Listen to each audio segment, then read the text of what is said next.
All right, this is a 2011 Hyundai Sonata.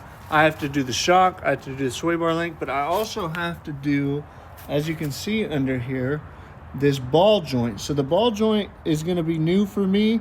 It's gonna be a step-by-step process, but I'm actually gonna be taking apart most of all this anyways, because I had to take out the shock, but I'm pretty sure if you're gonna do this either way, you're gonna have to take out almost everything. So we'll just have to take it out and take it step by step and see how it goes. Now don't forget, when you're doing all this, one, you're gonna have to disconnect the shock here and here. You wanna disconnect the brake line. Okay, you can disconnect it here, but be careful that you don't ruin this fitting. I'm gonna leave it connected so it pulls on this and not on that. This is the sensor that goes right there. You wanna take this sensor off, because if you pull and yank on it too much, you will break the sensor and then you'll have to replace it. I've done it on other cars.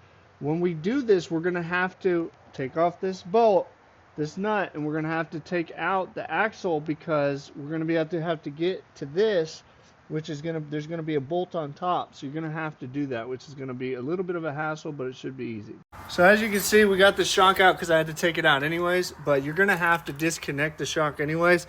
We might be able to get to that bolt without it, but these you don't have to have pressed in. You see that bolt right there? We're gonna take out that bolt and we're gonna drop that, and it should go super, super simple. I'm gonna see if we don't even have to take off the axle, so check it out.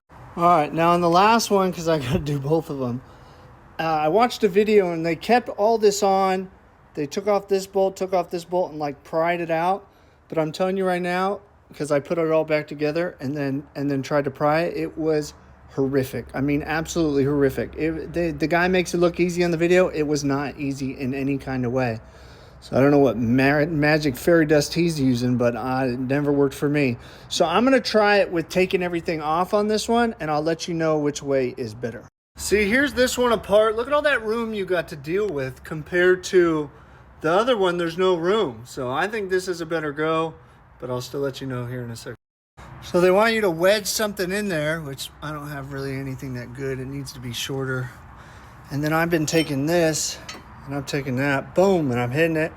This has been the most efficient way. You're supposed to get a pry bar in there, but it didn't do me no good. This way seems to be just as complicated as the other way, but you have a lot more room to work with, and I like more room to work with. So I'll let you know how it goes. All right, so I got it off, but what I did was I took this, I took off the axle, and I went straight into it. Boom, boom, boom, boom, boom, hit it out. It popped out, but the hardest stroke you're gonna get is these bolts out. They're a hassle. Once you get that out, everything's flying color. So I think this way's easier, but you can do it with it on and chisel it and go run through it all. I think either way, it's gonna be an absolute hassle. But I mean, when you get it done, your car will be rolling nice. So I gotta get to this. For more David Perther 2 How To, follow or subscribe.